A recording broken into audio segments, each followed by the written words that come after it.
Bien, en el encuentro anterior habíamos visto los distintos periodos del ciclo vital del diente, habíamos estado hablando del periodo de crecimiento y sus distintas fases, y habíamos quedado en la última fase, que era la fase de aposición. Esta fase en la cual el ameloblasto, esta célula especializada para la formación del esmalte dentario, comienza a segregar la matriz orgánica del esmalte, que es fundamentalmente una matriz proteica, y que esta matriz proteica va a servir de alguna manera de un ensamblaje donde luego se van a ir depositando sales minerales para construir o para diagramar la unidad estructural básica del esmalte, que son los prismas o varillas adamantina, con esta arquitectura que es tan particular y que le da características especiales al esmalte dentario. Entonces, durante la fase de aposición, cuando alguna noxa afecta al ameloblasto, en este periodo secretor, que se caracteriza por la presencia de esta prolongación en la célula, que es el proceso de Thomes, si alguna noxa afecta a esta célula, al ameloblasto, que es una célula altamente sensible, va a generar lo que denominamos hipoplasia adamantina. La hipoplasia adamantina es un defecto estructural de tipo cuantitativo en donde existe una secreción de matriz del esmalte defectuosa y va a dar como resultado clínico un aspecto de poros, de pocitos, de líneas o ranuras, en donde francamente es como que falta esmalte entre una zona y la otra, dependiendo de la severidad de la lesión. Las hipoplasias pueden ser localizadas o generalizadas, y la causa o la etiología que pueden generar hipoplasias, afectar al ameloblasto para generar este tipo de lesión, pueden ser que se produzcan durante la etapa de gestación, es decir, en la etapa prenatal, por deficiencias nutricias de calcio, fósforo, vitamina A, D y C en la mujer embarazada durante el proceso de gestación, embriopatías rubiólicas, sífilis congénita, alcoholismo, ingestas de tetraciclina, que hoy ya, por supuesto, los obstetras y los pediatras ya no prescriben este tipo de medicamentos, pero que durante muchos años se prescribieron y generaron muchas alteraciones a nivel de los elementos dentarios. Algunos otros síndromes hereditarios o incompatibilidad sanguínea pueden de alguna manera generar alteraciones en el ameloblasto que alteren la secreción de la matriz orgánica y manifestarse como hipoplasias. Estas hipoplasias se van a manifestar de manera generalizada en la dentición primaria, fundamentalmente, que es la que se forma durante el embarazo, durante la etapa de gestación, y dependiendo de cuál sea la noxa que actuó, por ejemplo, también problemas de fiebres importantes o problemas infecciosos en la mamá, pueden actuar de manera temporal y se van a manifestar a distintos niveles dependiendo de la etapa de formación de cada uno de los elementos primarios. Pero que sin duda esta causa que actúa de manera prenatal va a tener su impronta en todos los dientes de la serie primaria en mayor o menor proporción. También pueden haber causas de hipoplasias neonatal, o sea, alteraciones que se producen durante el momento del nacimiento, anoxia en el parto o partos prematuros, estos niños con bajo peso al nacer, que cursan sus primeras horas con un poco de dificultad y tienen que tener algún tipo de soporte, en donde fundamentalmente la anoxia en el momento del parto puede generar una zona hipoplásica que generalmente se da a la altura de los incisivos centrales, a la altura de la zona cervical, que es lo que se llama comúnmente línea neonatal, que se manifiesta como una zona hipoplásica, y también altamente vulnerable al asiento de otras lesiones. Y que puede estar presente esta línea neonatal, puede presentarse a la altura cervical en los incisivos centrales y siempre más a la zona de las cúspides, en el caso, por ejemplo, de los caninos y molares primarios. También la hipoplasia puede ser de causa postnatal, en donde ciertas circunstancias que pueden afectar durante los primeros años de vida, donde se están formando fundamentalmente los elementos permanentes, puedan afectar al ameloblasto y dar como consecuencia hipoplasias. Entonces, nuevamente, trastornos endocrinos metabólicos en el niño durante los primeros años de vida, síndrome nefróticos, radiaciones, exceso de flúor en el agua de bebida, es decir, la fluorosis, se da por exceso de ingesta en el agua de consumo, y cuando esta cantidad de flúor en el agua de consumo es alta, puede generar hipoplasia generalizada en el esmalte. Todas estas causas que hemos nombrado anteriormente van a producir manifestaciones generales, o sea, van a estar afectados en mayor o menor proporción y en distintos lugares de su corona, todos los elementos de la serie permanente, mientras actuaron estas noxas que son sistémicas, o sea, que actúan por vía sistémica. También pueden darse dentro de la etiología de la hipoplasia postnatal algunas hipoplasias localizadas, o sea que tengamos lesiones hipoplásicas en uno o dos elementos dentarios y que pueden estar asociadas entonces a cuestiones directamente relacionadas con el diente primario, que afecta al sucesor permanente. Entonces, procesos infecciosos del diente primario que tienen su repercusión a nivel periapical o a la zona interradicular en el caso de los molares, y que estos procesos infecciosos no son controlados y afectan la canastilla ósea, pueden afectar al ameloblasto si está en la etapa secretoria y generar esta lesión hipoplásica, por ejemplo, en un incisivo o en un premolar. Lo mismo que los traumatismos de un diente primario, en donde sufre impactación el diente primario, si justamente está en etapa de secreción el ameloblasto del diente permanente, también puede dar como resultado, como consecuencia, una hipoplasia localizada. De tal manera que cuando nosotros vemos una lesión hipoplásica, localizada en uno o dos elementos, por supuesto que tendremos que pensar en causas locales. Cuando esta hipoplasia es generalizada en varios elementos dentarios, tendremos que pensar en alguna causa sistémica que actuó durante los primeros años de vida, si estamos hablando de los dientes permanentes, o durante el periodo de gestación, si estamos observándolo en los dientes primarios, y hacia allí orientar nuestro cuestionario durante la anamnesis. Por supuesto que cuando las hipoplasias son generalizadas en toda la dentición permanente, también habrá que indagar respecto de qué pasó con la dentición primaria y hacer un diagnóstico diferencial con amelogénesis imperfecta. Recuerden que la amelogénesis imperfecta podía tener características hipoplásicas, pero afecta a todo el esmalte y afecta a ambas denticiones, a diferencia de la hipoplasia, que va a afectar a una dentición o a otra, dependiendo de qué momento actuó la noxa, si actuó durante la gestación o durante los primeros años de vida, o bien las localizadas. Entonces, aquí tenemos distintas manifestaciones de hipoplasias leves, o sea, pequeñas pérdidas de sustancias, pequeños pocitos, pequeñas depresiones. Recordemos que es un defecto cuantitativo del esmalte, y otras mucho más severas, en donde vemos una noxa que fue actuando de manera sistémica, y aquí la tenemos presente en la mitad de la corona, y en los cáninos, por ejemplo, en la zona de las cúspides, porque cada diente tenía,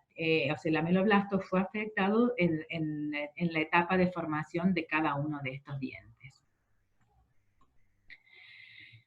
Tenemos otro caso también de hipoplasias asociadas a una historia de un traumatismo muy importante en la cavidad bucal durante la dentición primaria, que da su manifestación en los incisivos inferiores, en los 4 incisivos inferiores, y por lo menos en este incisivo superior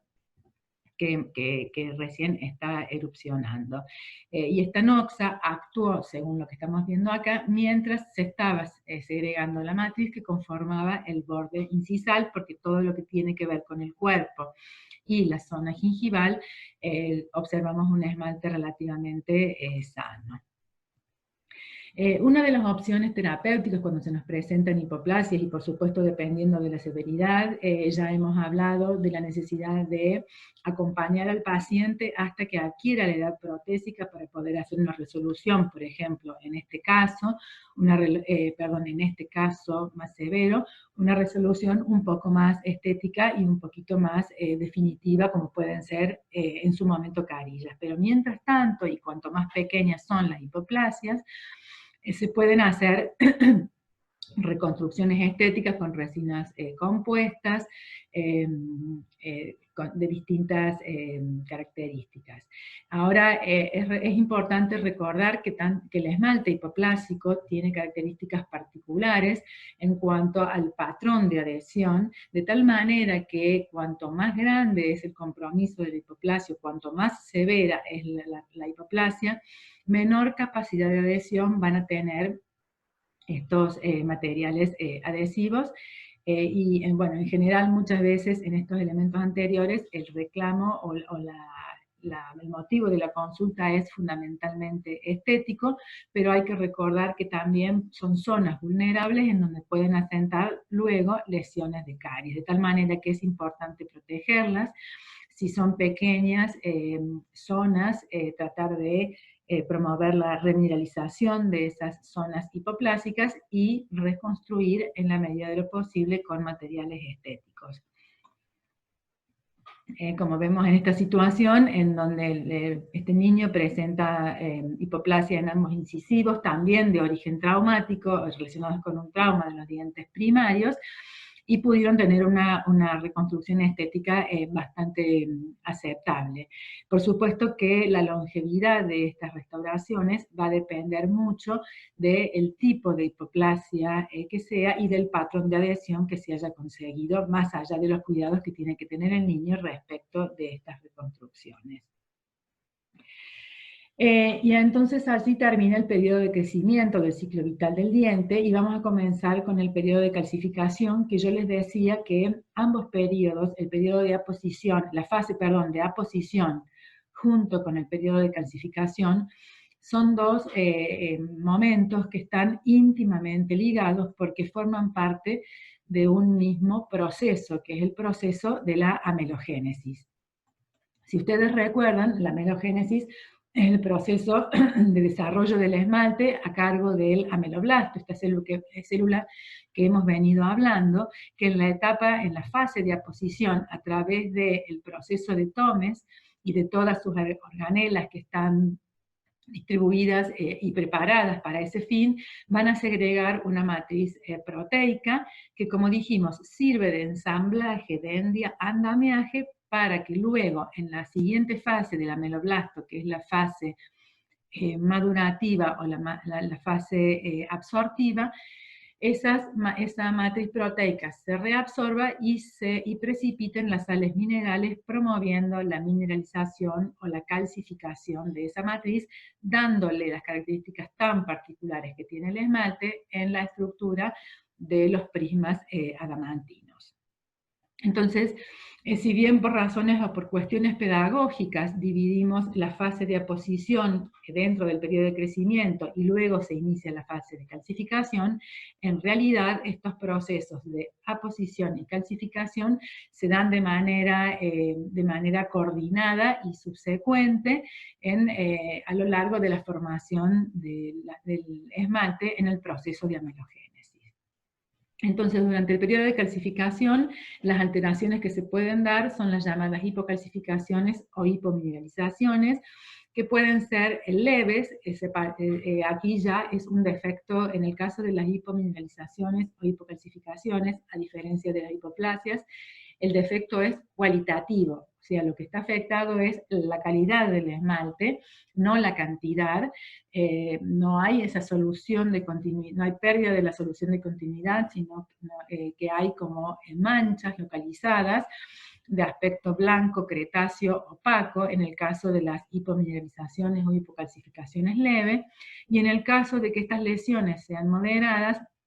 el esmalte hipomineralizado aparece más poroso y es permeable a pigmentos bucales. Entonces aparecen, por ejemplo, los dientes veteados, que son típicos de la fluorosis dental. Como al igual que las hipoplasias, las hipocalcificaciones pueden presentarse en la dentición primaria, de tal manera que su etiología va a ser prenatal, y todas las causas que nombramos como posibles etiologías de hipoplasia prenatal pueden también producir hipomineralización en la dentición primaria. Todo depende en qué momento actúe la noxa y sobre qué tipo de ameloblasto. Si el ameloblasto está en la fase de secreción, es decir, segregando matriz, o está en la fase de mineralización, o en la fase absortiva, que es esta, en donde ya está permitiendo el depósito de sales de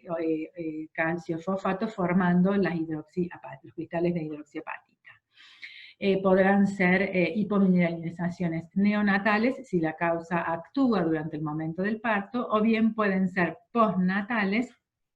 que se van a manifestar en los dientes permanentes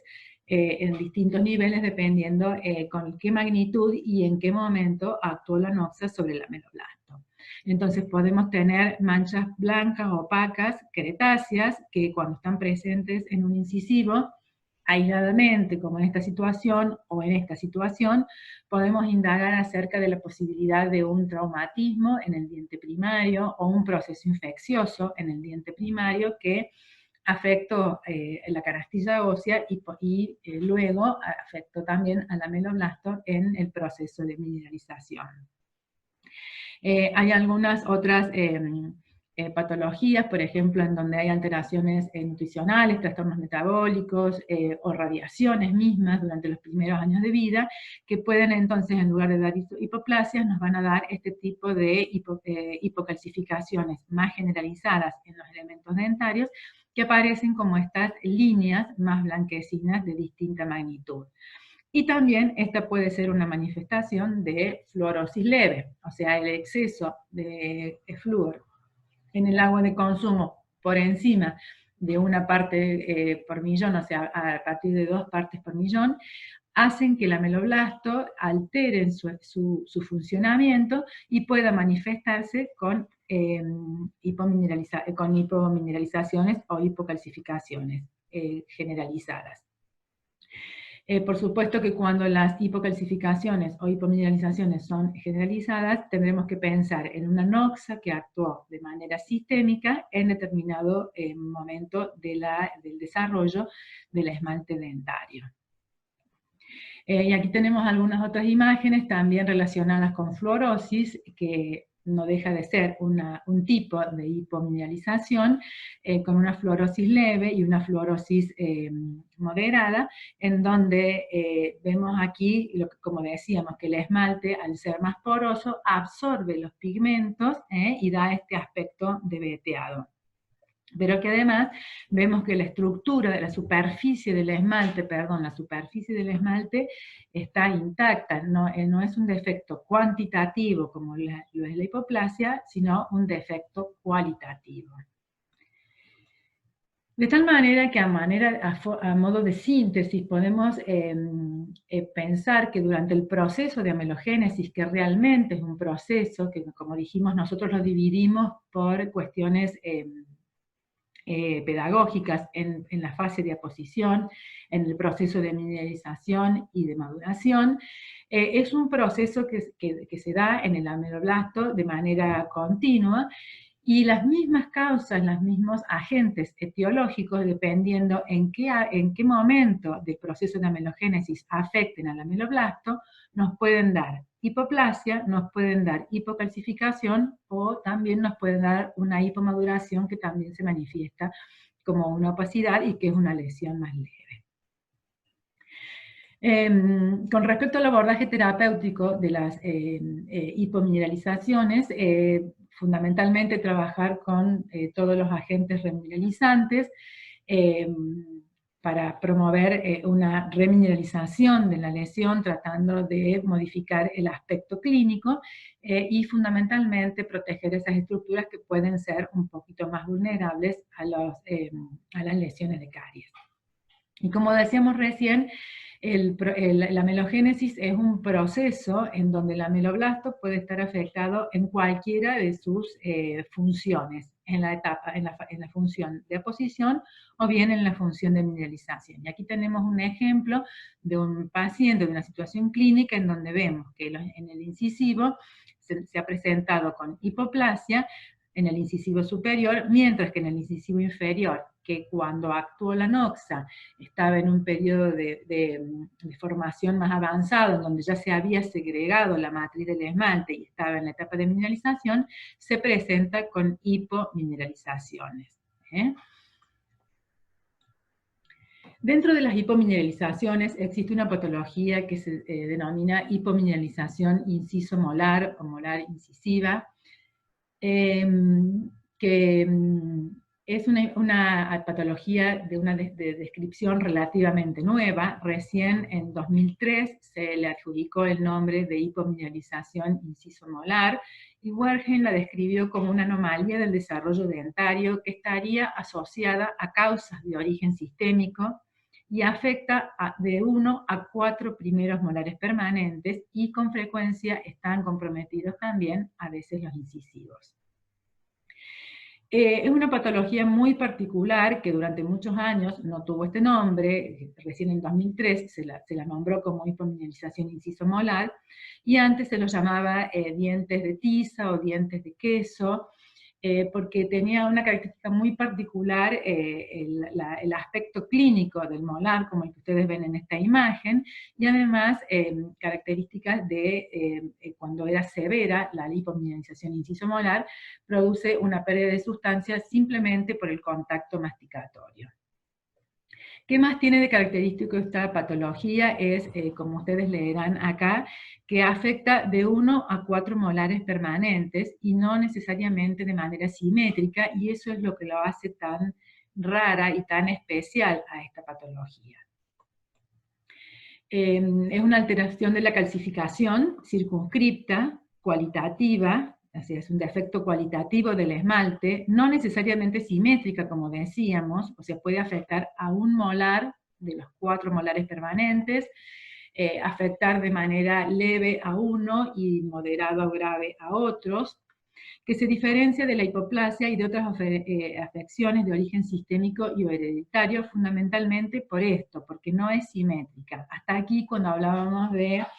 hipoplasias generalizadas, bueno, la hipoplasia es un defecto cuantitativo, pero cuando hablábamos de defectos cualitativos como la hipomineralización, en general cuando son de origen sistémico suelen ser simétricos, o sea, afecta de la misma manera a ambos incisivos centrales, a ambos incisivos laterales. Esta patología tiene la característica de no ser simétrica, y esto es lo que lo hace tan difícil entender la etiopatogenia de la enfermedad,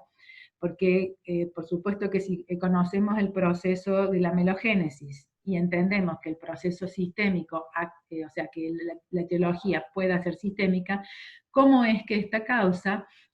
pueda afectar más a los ameloblastos de un molar y no al del otro lado, o más de lo superior que del inferior? Esto es lo que lo hace particularmente especial a esta patología.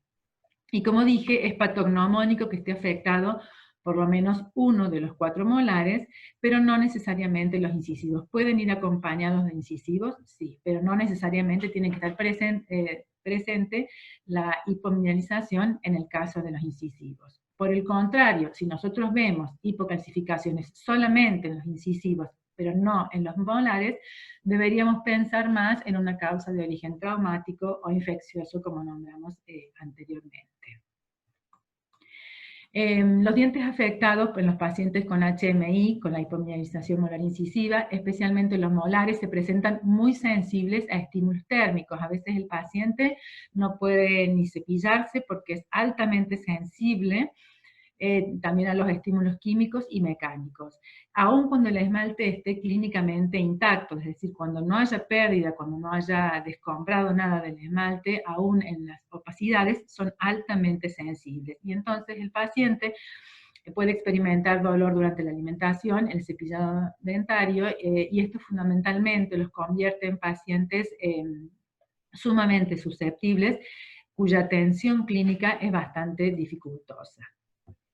El HMI puede clasificarse según la severidad de la lesión, según el tipo de mancha que veamos, en leve, moderado y grave o severo.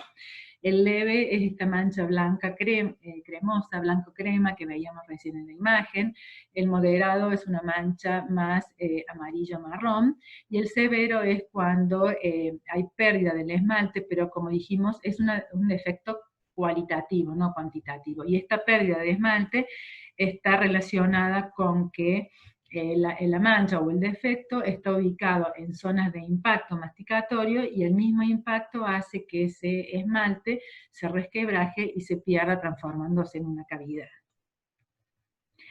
Entonces podemos ver manchas blancas, o sea, en esta zona sería una tipo leve y esta sería tipo severa, en donde francamente se transforman en zonas altamente vulnerables para la asociación con caries dental.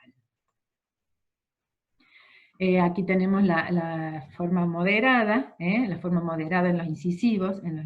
estas manchas más amarillentas amarronadas,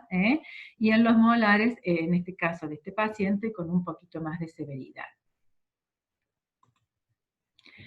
¿Qué características tienen los pacientes, los elementos afectados por hipomineralización molar incisiva? Como dijimos, suelen tener sensibilidad a los estímulos térmicos, químicos y mecánicos, aun cuando el esmalte esté clínicamente intacto, como recién dijimos. Puede haber pérdida de estructuras dentarias, pero como les decía recién, por la zona de ubicación de la mancha y en relación con zonas de impacto masticatorio. Son más vulnerables al desarrollo de caries, por lo que decíamos, asociado a esto, a que el paciente, como tiene sensibilidad, alta sensibilidad a los estímulos térmicos y químicos, tal vez no se cepilla tanto, ni trabaja tanto con la profilaxis dentaria, y son de etiología controvertida. Aún no se sabe exactamente qué es lo que produce esta patología. Y cada vez tiene una prevalencia bastante variable. Hay países que describen alta prevalencia de HMI, y en nuestro país un estudio que se ha hecho en Buenos Aires, que es el único dato que tenemos respecto de HMI, habla de una prevalencia de aproximadamente el 14%. Si bien la etiología es desconocida, se han descrito factores de riesgo que pueden estar asociados al desarrollo de esta patología. Se habla de trastornos durante el último trimestre del embarazo o hipoxia durante el parto, nacimiento del niño antes de término en niños pequeños para la edad gestacional, que pueden tener que estar en incubadora por un tiempo, y entonces esto constituiría un factor de riesgo. Enfermedades respiratorias exantémicas durante los 3 primeros años de vida del niño, exposición a dioxinas y bifenilos policlorados presentes en el plástico de la mamadera, pero hoy, además de esto, antes se hablaba de este tipo de toxicidad cuando se calentaban las mamaderas o los biberones en el microondas por la interacción de las ondas. Hoy también se habla mucho de la contaminación, de los bifenilos policlorados, a través de la contaminación ambiental y de todo el tipo de alimentos que vienen por supuesto que vienen con algún grado de estos productos a través de la contaminación ambiental, del agua de riego o de la tierra, y de los mismos productos que se utilizan como fertilizantes para la producción de ciertos alimentos. Entonces se hace hoy mucho hincapié en esto de las exposiciones a contaminantes ambientales, y también se habla de factores hereditarios, aunque muchas veces se presenta en un paciente de la familia, en un miembro de la familia, y no encontramos ningún otro miembro de la familia que presente la misma patología. Así son las características de la hipomineralización molar incisiva. En general se manifiestan más por incisivo, pero también pueden tener por lingual de los incisivos inferiores, estas manchas amarillentas, y la zona del molar. En general, cuando están afectados los incisivos, muchas veces son el motivo de la consulta, porque los papás consultan porque el diente le nace al niño, según dicen los papás, con esa mancha, ya nació manchado, y es así realmente. En el caso de que solamente se manifiesten en alguno de los molares, suelen ser hallazgos del odontopediatra o del odontólogo que lo atiende, salvo que por la ubicación de la mancha, como por ejemplo en esta cúspide, en esta cúspide vestibular, sea una zona de impacto masticatorio, se resquebraje ese esmalte, aparezca una cavitación y entonces nos encontramos con, este puede ser el motivo por el que consultan y ahí detectamos o diagnosticamos la enfermedad. Para diagnosticar HMI existen un listado de criterios que fueron determinados por la Academia Europea de Odontopediatría en el 2003, cuando Wertheim le da el nombre a esta patología,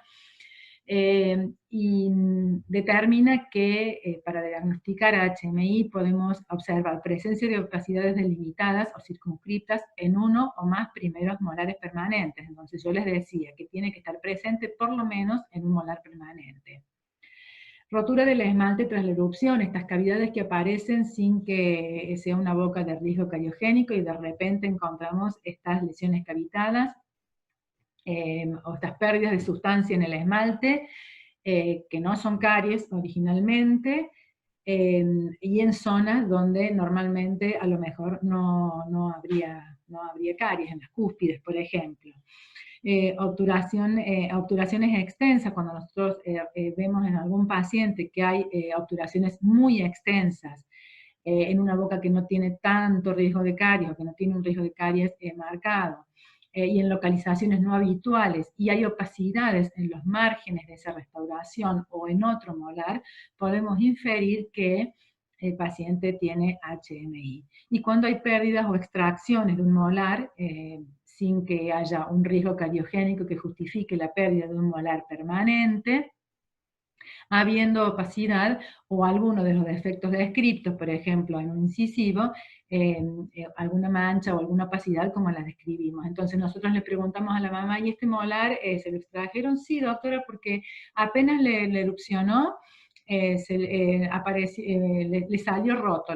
nos dice, porque directamente al entrar en contacto masticatorio se produce la fractura del esmalte, la cavitación, y esto avanza y bueno, posiblemente conlleva a la pérdida de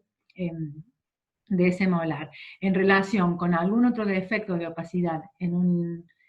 molar o en un incisivo, nosotros podríamos inferir que este paciente tiene HMI. El abordaje terapéutico del paciente con HMI es bastante complicado porque hay dos aristas importantes que hay que cubrir. Por una parte, el manejo de la sensibilidad, o sea, tienen alta sensibilidad en algunos de los casos, sobre todo en los moderados y severos, entonces dejan de higienizarse correctamente, y esto, por supuesto, lleva a un círculo de enfermedad del cual es difícil salir. Entonces, lo primero que hay que hacer es el manejo de la sensibilidad. Por ejemplo, se puede hacer con Sensodyne Repara y Protege, que tiene vidrios bioactivos, que es el producto es el Novamin, y que este vidrio bioactivo lo que va a hacer es obliterar los conductillos dentinarios y disminuir la sensibilidad rápidamente. Podemos indicarle que se lo coloque 3 veces por día, por lo menos, durante 3 o 4 días, no con el cepillo, sino con un hisopo, con el mismo dedo alrededor de la mancha, para tratar de bajar rápidamente la sensibilidad que hay en esas zonas y después, por supuesto, promover la remineralización y tratar de controlar factores de riesgo cariogénico para que no se agregue la caries a la lesión de HMI. El otro factor, la otra arista importante, es la mancha blanca, sobre todo cuando esta afecta al sector anterior. Muchas veces el motivo de la consulta o el reclamo en la consulta es la cuestión estética en los incisivos. Y aquí realmente estamos con una complicación de momento porque uno tiene que tratar de promover la remineralización a través de fluoruros, a través de caseinatos, pero dependiendo de la severidad de la lesión, podremos tener mayor o menor efectividad con los productos remineralizantes. Y cuando está cavitado o cuando hay pérdida de sustancia, pensar qué tipo de restauraciones podemos hacer ahí, porque donde hay esmalte hipomineralizado, el patrón de grabado, si pensamos en una restauración estética con resinas, va a tener un patrón de grabado sumamente alterado. Entonces, frente a lesiones pequeñas, si hay que hacer restauraciones con resinas, uno tendría que primero desproteinizar ese esmalte antes de hacer el grabado ácido a través de hipoclorito de sodio al 5%, con una torundita durante 15 segundos, y luego recién hacer el grabado. No obstante, mientras los márgenes sigan siendo de un esmalte opaco, la adhesión de esa resina va a ser sumamente defectuosa y las restauraciones tienden a perderse o a tener poca longevidad. Entonces, bueno, como les decía, en el caso de los molares permanentes, que detectemos HMI, por supuesto es importantísimo protegerlos. Son altamente vulnerables al asiento de lesiones de caries, de tal manera que barniz de flúor,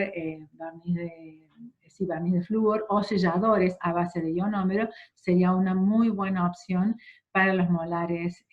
permanentes afectados por HMI. Si los molares, en el caso como esta situación en donde se ha hecho un sellador a base de ionómero vitrio para proteger mientras termina el proceso eruptivo, protege esa zona que es altamente vulnerable al depósito también de biofilm y generar una caries agregada a la lesión de hipomineralización molar incisiva, o bien obturaciones como esta, que es ionómero vitrio con fosfopéptido de caseína, fosfato de calcio amorfo. Este es el Fujitriage, que tiene,